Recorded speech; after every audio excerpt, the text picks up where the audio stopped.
Football মানেই Brazil. তো এই কারণে আমি ব্রাজিল টিমটাকে সিলেক্ট করে এখানে আমি 3টা ডিজাইন করেছি। তো আমার কাছে খুব ভালো লাগছে যে আপনার আজকে যে আমরা যে ইয়াটা করলাম আপনাদের সামনে, আমাদের একটা অভিজ্ঞতা হলো, ফার্স্ট টাইম আমরা এটা কি রিপ্রেজেন্ট করলাম। তো আমরা অনেক কিছু শিখতে পারছি এবং আমরা আপনাদের নতুনত্ব অনেক কিছু দিতে পারছি, এই জন্য আর কি আমাদের কাছে খুব ভালো লাগছে। আচ্ছা, রিয়েল লাইফে কি ব্রাজিল সাপোর্ট করা হয় নাকি অন্য দল? আসলে আমি আমার ক্যারিয়ার নিয়ে ব্যস্ত থাকি, তবে খেলা দেখি, এনজয় করি, ব্রাজিল সাপোর্ট করি যখন খেলা দেখি। কিন্তু এর বাইরে আমি কোনো সময় এইগুলো নিয়ে কোনো মাতামাতি করি না, কারণ এটা উচিতও না।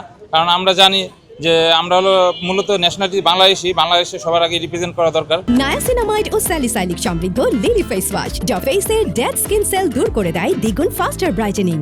তারপরেও আমরা একটা দল হিসেবে ফুটবলকে যেহেতু আমরা মনে প্রাণে অনেক ভালোবাসি, কারণ বাংলাদেশের ন্যাশনালিটি মানে হলো ফুটবলের সাথে জড়িত। আমরা ছোটোকাল থেকেই ফুটবল খেলে বড় হয়েছি, এটা আমাদের সাথে আর কি ওতপ্রোতভাবে জড়িত। তাই আমি আর কি এটাকে যাতে একটু নতুনত্ব কিছু দেওয়া যায়, যেমন আমরা সবাই জার্সি পরি, কিন্তু জার্সির সাথে যে একটা ট্রেডিশনাল অনেক কিছু করা যায়, একটা টিমকে নিয়ে যে বিভিন্ন ডিজাইন করে নিজে একটা কাস্টমাইজ করে নতুনত্ব কিছু পোশাক তৈরি করা যায়, এটাই আমার রিপ্রেজেন্ট এবং সবাইকে দেখানো এই উদ্দেশ্য। এবার বিশ্বকাপে আশা কি থাকবে? প্রিয় দলের চ্যাম্পিয়ন হওয়া নাকি? এবার আশা করি ব্রাজিল জিতবে, কারণ ওদের টিমটা আমার কাছে খুব ভালো লাগছে। ওদের 11 জন প্লেয়ার আর গোলকিপার অ্যান্ডারসন অনেক ভালো। আশা করি ব্রাজিল খুব ইজিভাবে এবার চ্যাম্পিয়ন হবে। নায়াসিনামাইড ও স্যালিসাইলিক সমৃদ্ধ লিলি ফেস ওয়াশ যা ফেসের ডেড স্কিন সেল দূর করে দেয় দ্বিগুণ ফাস্টার ব্রাইটেনিং।